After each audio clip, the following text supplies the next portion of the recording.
Hello, everyone, and welcome back. We are really excited to be on our second presentation for the day with Dr. Tisha Shipley. And not only is she the co-chair of this conference, but she's also a dear colleague, and I cannot wait to hear what she has to say on engaging in developmentally appropriate learning activities to start school.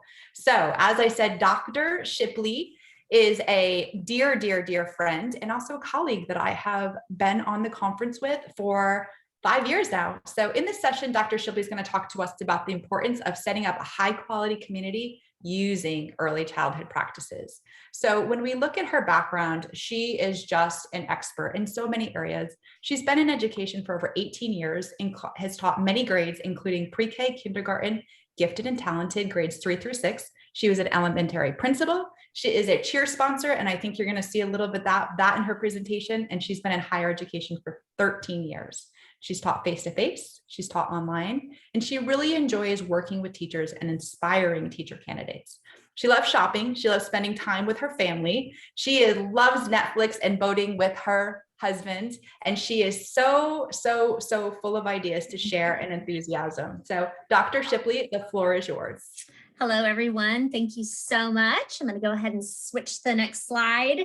It tells a little bit about who I am, and I just want you to know I'm so excited to be here with you today. I'm going to talk about a few things that I'm passionate about. Every single thing I talk about can be stretched out into a huge presentation all in itself. So at the end, I will share a wealth of documents, resources, websites that I want you to be able to use for the future. So they're in a Word doc. I will upload them right with the participation certificate. But a little bit about me, things that I'm passionate about. I love to research. I love to write articles. I enjoy spending time with my family and my friends and engaging with my students and showing them that I am a lifelong learner, because I feel like all of us that are here, that's what we're doing. We're all here to engage and share and collaborate with each other. So I'm excited to get started. So thank you so much for staying for my session.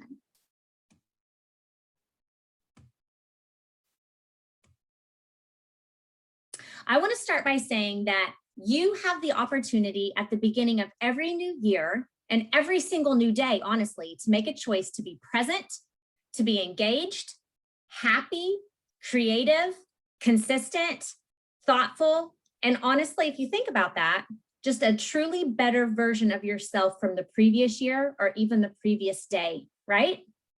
You get to build those relationships. You get to build your classroom community. You are changing lives. You get to teach your children to love learning. It is you that makes the impact in every aspect of every day. Don't forget, it's all about you. You are that educator. You are that person for those children. You have the direct impact on how students react, how they feel every day when they're with you in their classroom environment. So stop for just a moment and think about, what can you do different this year? So over the next 3 days, I want you to think about what you're going to do that's new, that's exciting, something that will change up your practices from the previous years. What do you need to change up? Because we all need something, right? We all need to change something. So I'm going to be talking about a lot of things. And like I said, at the very end, I'm going to share a document with resources that I have found very beneficial, and they're things that I use. Okay, but I love this slide because equally or more important is this: no significant learning can occur without a significant relationship, right? So today I'm going to share strategies and things that I have done and things that have worked for me that I love and have found over the last 17 years to work and be beneficial.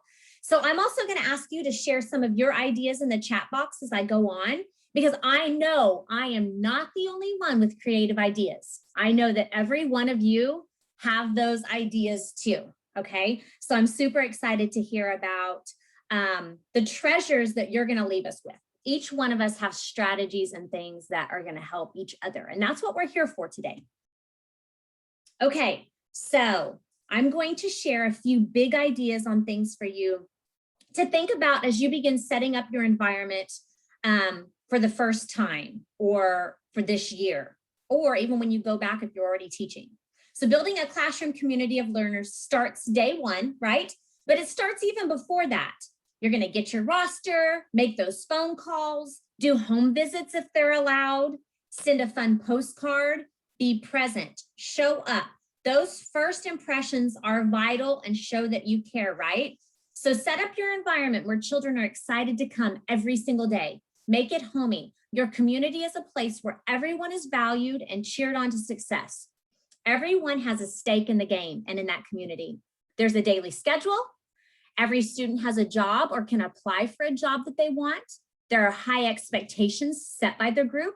There is mutual trust and friendship, and everyone in the community is working to solve problems. It runs like a well-oiled machine. We've heard that a bunch of times, but a classroom community truly does. So I can share an entire presentation on classroom community and how they run, but I'm going to share those resources at the end. So on the slide, you see some classroom job examples, right? And this is what I meant by every child has a job. They have the name of the job, like a veterinarian, an engineer, an author, a gardener. So be creative. Students love responsibilities. And we all know that in our community alone that we live in, we all have a responsibility to the other people that are with us. So this might be something that you want to take and use. In our community, we work with our learners on strengths and abilities, right? So I believe to reach each child, we must be intentional with what we do and provide high quality learning environments that are developmentally appropriate. We have to build those relationships with our students and their families and meet them where they are developmentally. There are so many things on this screen that should be present. But like I've said before, building that classroom community from day one with routines, hands-on learning, centers, playtime to practice, modeling by you, trial and error, and moving from large group to small group, maybe conferencing. These are all parts of running your developmentally appropriate classroom. So right now, I want you to share in the chat box something that you do the first week of school, the first day of school, that's developmentally appropriate that you like to get children involved in. What are you doing? Are you modeling? Are you sharing your procedures and your transitions and making sure that you're practicing those? Share something in the chat box so that we can all leave with one practice that we can use with our students. So I think this is important. We've all heard this, right? But in our community, students need time to practice and have the freedom to interact socially with peers. Don't forget that as early childhood teachers, we are the first ones that are teaching them that learning is fun, right? We are giving them the tools to be researchers and lifelong learners. And that's what makes ECE so great. We are that first connection that they get outside their home. So what can we do to ensure that our students love learning and ensure that we are teaching them that learning is fun and that they're great and that they have responsibilities and that they can do it? I love what you're sharing in the chat. So make sure that you're going through these, because if you're looking for some developmentally appropriate activities, look at the chat. There are some great things, like someone just shared, have a daily schedule with pictures. I labeled my entire classroom. And with that label, I also had it in Spanish and sign language. So make sure you're looking through the chat box also. So our daily schedule should allow for large spans of time for students to work, right? Because many need to finish what they're doing before they move on to the next activity. And that's what you do at the Montessori schools also. And children with different learning styles, they need to finish one activity before they moved on to that next one.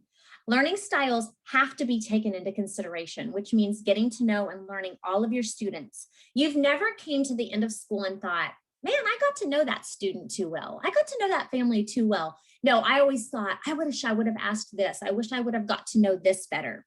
So centers are a time for you to be able to differentiate, use themes, or integrated units to spark interest. At centers, you can monitor students' learning, their language. You can encourage them to recall things that they've learned, build on their background knowledge. Then ask them to think and give reasons to solve problems. Ask them questions. Centers should be intentional, meaningful, and engaging. I had around 15 to 20 different larger centers in my classroom where children could go and work. And then I had like blocks, housekeeping center. And then I want to show you real quick. I had, let's see, I don't know if I can come back on screen. Yes, here we go. I want to show you like a center that I had. So this is just a little lunchbox that is metal. And this is just an example of a pull-off center that I can use in my classroom that's on a shelf. And when they open it, inside there might be magnets for sorting. There might be magnets for patterning. There might be numbers for adding, just numbers for recognition, letters so that they can spell out their name, sight words. So many different things in this little lunchbox that they can just close up after they've practiced and put it back on. Because I know a lot of classrooms don't have that room, right, for large centers. So you can also do that. You just have to be a little bit creative with what you're doing. So remember, it's important that we have these developmentally appropriate centers in our classroom, not only for our students, but for us too, because it gives us a time to be able to practice. It gives us a time to be able to assess. So I want you to share one of your favorite centers that you have in your classroom in the chat. What do you love about it? What do you do? Is it blocks? Is it housekeeping? Why do you love it so much? Why do the students enjoy it? Okay. So let's see what people are sharing in the chat. The lunchbox idea is great. It doesn't have to be in a lunchbox. It can also be on a cookie sheet. There's so many things that you can do. Okay, so people start out with observations. Children do whatever they want. Yes, you can have free choice centers. You can have structured rotating centers. It's whatever works best for you in your classroom at that time. And as long as children understand what they are expected, what they need to do, then it's completely fine. Whatever is best for your students.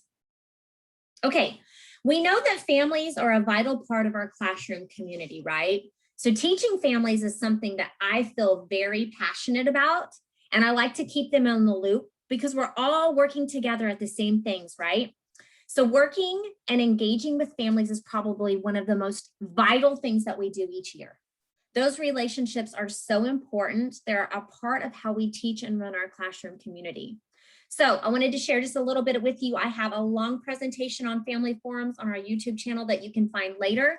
But family forums are something that I held each month to teach families about what to do and showed them our community and how our community runs. So they're held once per month. They're very organized and scheduled. You do not want to waste parents' time. I had prizes, food. We cooked at family forums. I sent home materials each month so they could work with their children at home. They understood the lessons that were being taught at school and some things that they could work at home with their child. So in my resources at the end, I'll share some important things on how to set up and run a successful family forum at your school. All right. So next we have a mock schedule of, these are some months of how you could set up your family forum because you don't want to waste anyone's time. They're only for families to come. I also recorded them and then I added them to my YouTube channel. So if families couldn't come, they could still be a part of what was shared that evening. Okay. So do any of you have something like a family forum or a family night where you share and you teach and you engage and things like this? What are yours called? What do you do with those? What have you found that really work? Because I think this is one of the most important things that we can share with each other, because when we do this, we are bringing new things into our school and allowing them to truly engage with us. Because it's been said before, some families are scared to come to school. Some families are shy about coming to school. So we need to make it known that we are there for them and that we want them to succeed at helping their children. Okay, so this is where the exciting stuff starts, but only after you have done the things we've talked about before, like building your community and those relationships, right? So each day, I welcomed each child at the door, and I was usually on my knees because you want to be on their level, with a high five, a handshake, however they wanted to do it. We could have a little a clap with our hands, however they wanted to do it. And I called them by name. For example, good morning, Mr. Cooper, or good morning, Miss Stephanie. And then they would reply, good morning, Miss Shipley, because this taught them how to greet someone else, look them in the eye, stand up nice and straight, speak where they are heard. And it just started our morning off right because we were greeting each other and welcoming each other to our classroom community for the day. And I see a lot of monthly and evening meetings for families. Keep sharing those and tell what you call them if you have a really great name so that we can all use those, okay? So after I welcomed my students into my classroom, we had carpet time and a morning meeting. And those were an important part of my classroom community, okay? So this is a time for the entire community to come together. We sang songs, we danced, we worked on the calendar, we had the month, date, season, we worked on birthdays, we would read a book, we did our classroom pledge, our flag salute, or we also did the American Sign Language, because like I said before, we did that in my classroom.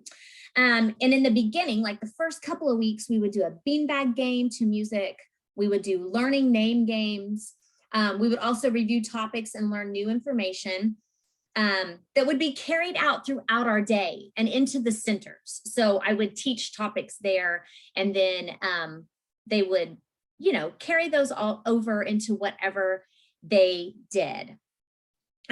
What you're getting at this carpet time in your morning meeting is you're having students strengthen relationships, you're promoting social awareness, you're increasing self-confidence, you're encouraging positive behavior. And during carpet time, you must be consistent, you must follow a routine, you must get students involved, they must be organized and ready to go. Make sure that you have all of your stuff ready to go for your students, right? Okay, I want to start my screen again because I want to share with you here is Frida Frog. How many of you have a classroom mascot? Does anybody have a classroom mascot? So my classroom mascot was Frida Frog. She always did our morning message, okay? So this might be a morning message, and you can see that I have exciting and opportunity highlighted. Those were our vocabulary words that we were working on that week. Frida Frog is a large frog. She sits in a rocking chair that is pink with polka dots in our classroom. Frida Frog does the morning message, but she can also come in to teach lessons and do other things. But my classroom mascot was something that was loved and still remembered by students today when they reach out to me. And so I will send them a picture like I have on the screen of me and Frida. She was always very, very fun. Okay, one other thing, and this was always done at carpet time and morning meeting. One other thing that we did was have these whiteboards. These whiteboards were very, very important. When I was teaching, I went to my local hardware store and they cut up old shower material, shower board, and they made these whiteboards for me for free. So I had the student use the erasable marker, and then we used a sock for the eraser. They put it on their hand. And on these boards during carpet time, we practiced all sorts of things: letters, numbers, names, shapes. We played lots of games. So don't forget that there are people in your community that want to donate to your classroom environment. And these were a hit at carpet time. And all 7 years, I used the same ones that were made out of the same material that my local hardware store cut for me. So don't forget that people want to donate things to you. So this was just one thing I wanted to remind you of, and something that we used a lot. So as we start back to school, or if you're already in school or you are an aspiring teacher, let's talk about the basics. In my opinion, play is one of the most important things we can allow our students to do. I think back to being a child and just playing outside with the neighbors and riding bikes and building forts and exploring our neighborhood and sleeping in tents. And children today just aren't doing those things anymore. Remember when we had PE a lot during the week? And then I remember we would have 2 to 3 recesses at school. There was just time to play in the classroom. So my first job, my principal said, there are no playing and you will not do thematic units. So I thought right then and there in my first meeting, oh my goodness, what have I gotten myself into? Because I knew in my heart that my students were going to get this with me. There was going to be free play, there were going to be centers. But by the end of the year, when I showed my principal, when he was visiting me and doing my assessments, I showed him my documentation. I explained to him how I aligned play with the standards, the state and national standards, and even the standards he wanted us to have in our classroom. then he was okay with it. I showed him the progress that my students were learning. I documented it. We have to do what we know is right for our students and what is developmentally appropriate, right? And that is making sure that they are getting that playtime and that free choice play in their day. Because as we know, play is a child's vehicle to learning, right? So I want you to add in the chat, have you ever had trouble getting someone to understand play and why it's so important? And then also, how do you incorporate play into your day? Is it in your daily schedule? How do you do this? Because there's a lot of principals now that say no play, but we know how important it is. So I would love for you to share your ideas in the chat so that we can all share, this is how we do play. This is how it's in our schedule, because that's what we're here for. I want you to share those things, please. All right, so we all know that play is very, very important, right? And we have to advocate and be an advocate for our students on free choice play. Okay, so why does play matter, right? As teachers, leaders, and someone working with children, we must advocate for play, play-based learning. Take your notes, align your play to your standards, observe, ask questions, assess, monitor their learning. Don't forget that this is also time for you to engage with your students. As the new school year starts, how can you do this better? Who do you need help from? Is there a place in your daily schedule that you can add some time to play? And so I know we're sharing in the chat box, so make sure that you continue to share so that we're all getting new and really cool ideas, because, you know, we can share with each other what we do and it might work in our daily schedule also. I love the ideas that you're sharing. I love them. Great work. Okay. So as we enrich our curriculum through play-based learning, we also have to remember that thematic units allow children to use their previous experiences and knowledge and build on that. They allow you to differentiate for each learner and build your lessons and centers around the subjects or the theme that you've chosen. So I used a new theme in my classroom every week and made it very intentional. So for example, if it snowed the night before, maybe we started a snow unit.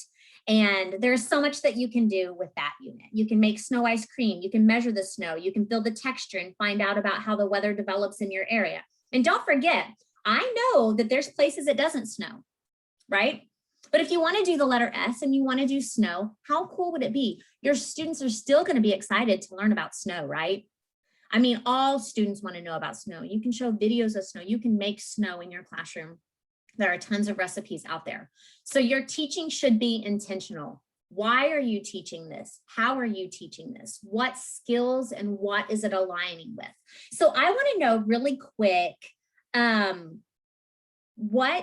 what kind of themes are you using in your classroom? What is important for you to teach? So we can share some of those. Share with me in the chat what some of your thematic units are that you are using.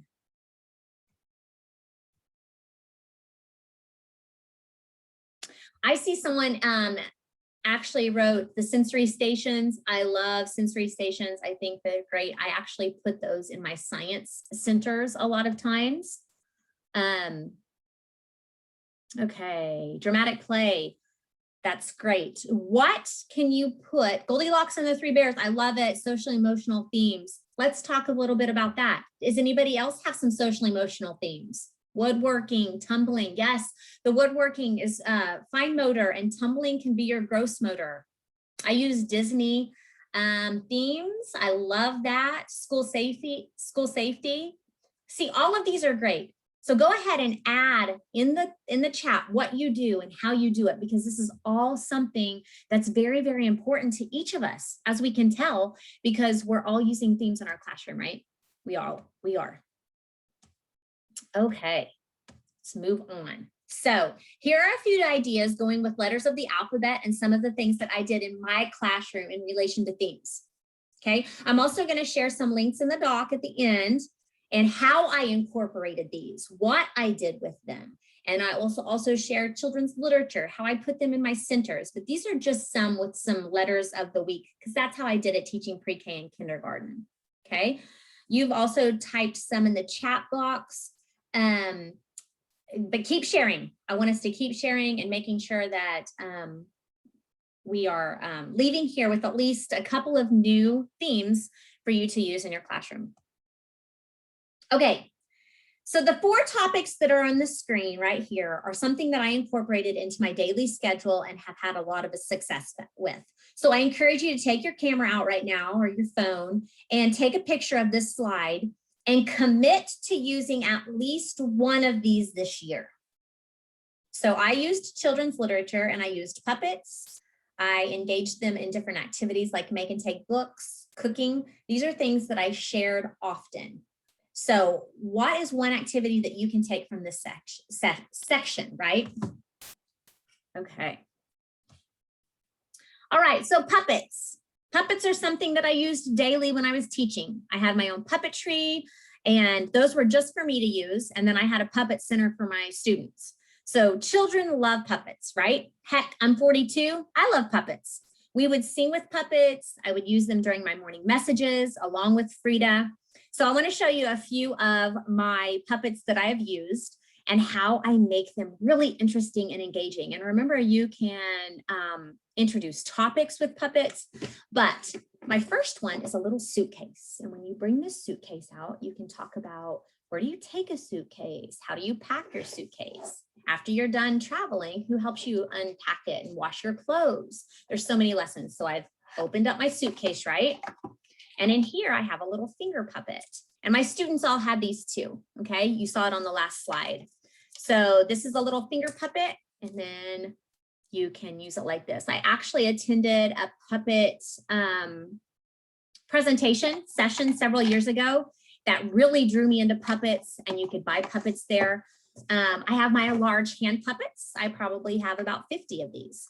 And they move. I tried to buy them with all of my really important topics in the books that I read for children's literature. And then I have my hand puppet, which is just one that's a small hand puppet that can go on your hand. And remember, I had puppets that I used, and then I also had my students' puppets that they could use. And then I would bring out the little box and have them decide what was in this box.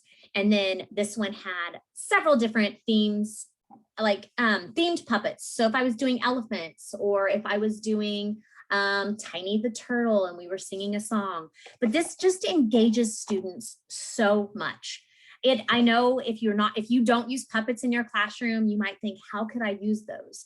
But if you are actually using puppets in your classroom, type in the chat box how you use them, how you incorporate puppets into your room, and how they have built and enriched your curriculum, because they really truly are something that I pulled out daily, and it really got my students involved, and they loved them. So go ahead and type in the chat some things that you do with puppets. Puppets can be used with children's literature. They can help you cook. They can help you teach procedures, transitions. They can help children role play with puppets, trial and error. The possibilities with puppets are endless. So I can't wait to hear about what you are doing in the chat with puppets. Help us come up with new ideas and things that we can be doing. Everyone has great ideas. Okay, so the next thing is a make and take books. I could sit here and do an entire presentation on make and take books. You will find one of my longer presentations on YouTube about make and take books. So for just a second, if you have with you just a few sheets of paper, it doesn't matter if it's construction paper, typing paper, or notebook paper, if you're taking notes, please get out a few sheets of paper, and we're going to make one make and take book so that you can take it tomorrow and use it with your students, or you can use it now if you want to. So get out a couple of pieces of paper. And what I want you to do is just lay them on top of each other. I have two here. I am going to fold them hamburger style. This also helps with children's fine motor skills. So get your two pieces of paper, fold those hamburger style. Give you just a second. And then fine motor is where this comes in. When I would teach the children to make this book would go with them to centers. This book would go with them if they were working on their own, because you can do so much with this book. Okay, so what I want you to do is about every inch, tear an inch in, okay? So every inch of the spine of your book, which is another great vocabulary word, The spine of your book, you are going to tear about 1 inch down all the way. You may have to get some of your younger students started on their tears because this is a difficult thing for fine motor. Then to teach them to go back and forth on the spine of your book, you alternate going to the right and to the left. But after you go by and show them how to do it, they can get this really quickly. Okay, so alternate your book, right to left, right to left. So some things that you can do with this, right? These are great ways to engage your students. It shows ownership. So let's say you are teaching them to write their name and they're practicing. You've got your book and it's folded. They can draw pictures. They can retell your pictures. It's very important that you work on oral language. They can write the letters in this book. They can draw in this book. They can practice their name. They can practice their peers' names. They can practice sight words. They can practice words, copying words out of a book that they're doing or reading. Anything that you want this book to be, you can make it. I've put a few of them up on the slide. Does anyone else use make and take books in their classroom? Because once you teach a child how to do the make and take book, they will be totally into making these. It's good for not only their fine motor, but they can share these with peers. They loved them. So that is just one make and take book that I wanted you to be able to have. I will share my website at the end. I have an entire unit on just make and take books that you can use with your students. Okay, so I will share that at the end. All right, let's move on. All right, cooking with students. I introduced cooking with my students when I would read a book. So let's just talk about green eggs and ham, for example, because it's just one that's kind of out there and you know that you could cook with it. But there's so many books you can cook with. If you haven't thought about it, there's a lot. I tried to cook something on Fridays, but that didn't always work out. We know we have to be very flexible when we're teaching early childhood. So sometimes it would go once per month. You do need to get permission to be able to cook in your classroom because you are going to have a microwave, maybe a skillet, an electric skillet, things like that. So make sure that you have asked permission, okay? So when cooking with children, they learn so many different concepts. It's worth your time. It's worth your effort. Try to put this in your schedule this year, okay? So as children learn, they can make up their own recipes. And what I've done before is put in my science center, because it's usually where there's floor that they can, and there's a sink. How can you make a peanut butter jelly sandwich? What do you want on your peanut butter jelly sandwich? What are the steps in making a peanut butter jelly sandwich? So they learn to follow directions. They can help you make a grocery list. They learn responsibility. They learn healthy food choices. And remember, not all of our students are eating at home anymore. Some of our students are eating out every single meal. So they haven't seen their mother cook. They haven't seen their father, their grandmother cook like we all may have. So we need to show them that in our classroom. How many of you in the chat box, tell me, do you cook in your classroom? Green eggs and ham was one of my favorite things that my students loved. Just because, you know, you use the food coloring and they've never seen that before. But that's a time that you can show them how things change. Tell me something that you cook in your classroom. What is children's literature that you use? I'm going to share with you, these are some of my favorite books. While you're typing in the chat, these are some of my favorite books to cook with, okay? If you don't cook, this is something that I challenge you to try. Somebody said they just made banana bread on Friday. Oh my goodness, made an apple pie, stone soup. I love cooking with stone soup. Okay, so I love to cook in a baggie. So on my website, you will be able to see all of the things that I cook. I will share it with you later, but these are some things these are some books that I made into using children's literature and being able to cook. It's very important that you teach children these different concepts. So keep sharing in the chat. I love what you've cooked. I love the books that you've cooked with. Make sure that you're sharing some of the books too, because not all of those that we cook with are just out there. Sometimes we have to dig through the book. What can I make with this? So these are some of the things that I made throughout the year when we were cooking that worked out really well. And if you want to take a quick picture of these, I'll also be sharing other cooking ideas on my website. I have that link in the paper that I'll share with you at the end. So on my website, I cooked with every letter of the alphabet. And on my website, it will share out with the letter of the alphabet. There will be a link to tons of recipes that you can make. I'm excited to share that with you. But cooking in a baggie, I've made ice cream apple pie, we did pumpkin pie, and all of those things, smoothies in a baggie, but cooking in a baggie, making things in a baggie really works, and it works for easy cleanup with young children, and it's easy for them to do with their small hands and their fine motor. So these are just some ideas, but I love what everyone is sharing. I've seen some really popular books and then some books that I haven't seen. I see a summer theme is Tutti Frutti, and we sample fruits. That's awesome. So when I was in 2nd grade, I had a teacher that with every vowel, we tried something different. So that's kind of where my idea came to cook with my students, because in 2nd grade, we cooked a lot, and it's something I still remember at 42. So don't ever think the things that you're doing in your classroom are going unnoticed, okay? Because they aren't. Children's lit's just so much fun to use. We all know that. There's so many things that you can do with children's literature. And at the beginning of the school, you find really fun books to help children get acclimated to your community, right? So these are some of my favorite books to use at the first of school.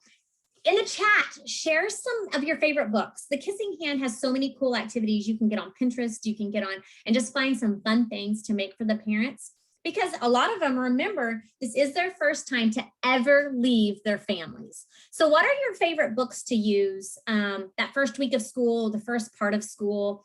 I've listed mine here: The Kissing Hand, The Teacher Who Didn't Want to Go to School, How to Get Your Teacher Ready, because all of those books are funny to students. It's funny when they don't know that the teacher wants to come to school, and how are they getting up and getting ready. So these are just some fun ones, but share in the chat some of your favorite books so that we have some, as we leave here, some new ones that we can use, because there's so many cool books out there. Okay, so as we've mentioned before, building relationships with families is vital, right? So I'm not a huge fan of homework. I always throw that out there with people. It's okay if you're doing homework, but if you are someone who sends home homework, I want to ask you these questions. If you're sending home homework, why are you sending it home? Do you enjoy sending it home? Do you assess? Is it something your school makes you do? What are you sending home? What type of homework? What are your objectives? And can the child do this at home alone? Okay. So instead of sending homework home, I sent home family learning bags. Okay. These make it a little more fun, and it's an extension of something that they're learning at school. These type of activities can be hands-on and engaging, where families are excited to open the bag and see what they got for the week. So remember my family forum, I told them every month what the family bags were going to be. Their child was going to get to choose a family bag. So be ready for these things. So you want to send home a camera maybe and have them go on a nature walk or take pictures of themselves having a picnic. Send home a puzzle or a board game to play.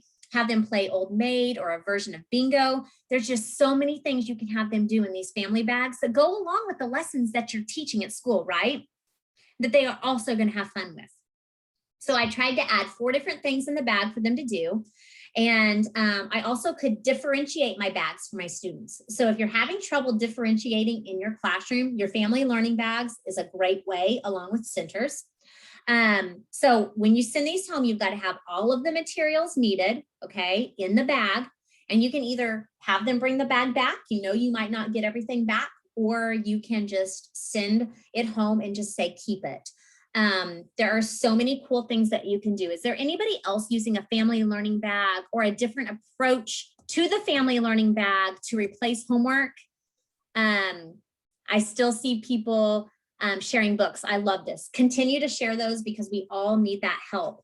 You can also send the books home that you're talking about in your family learning bag, because they go along with some of the themes that you're doing, some of the ideas that you're teaching, some of the lessons, okay? I think it's really important that we share these ideas. Okay, so here, the bag should contain all materials that you would like the students to use and bring back. Checklists are important. Directions for your families, so write a letter to the families of what they need. You will need to be able to tie all of your themes and activities to your curriculum of what you're teaching in your classroom. I'm not saying that sometimes you can't just send home something that's fun for your students to do so the families can work together, but it is a lot better if you can connect these themes and what you're doing with your family bag and align it to what you're doing in your classrooms. When you can do that and you can show that to your administrators and how well it's working, you will have a lot of people on your side.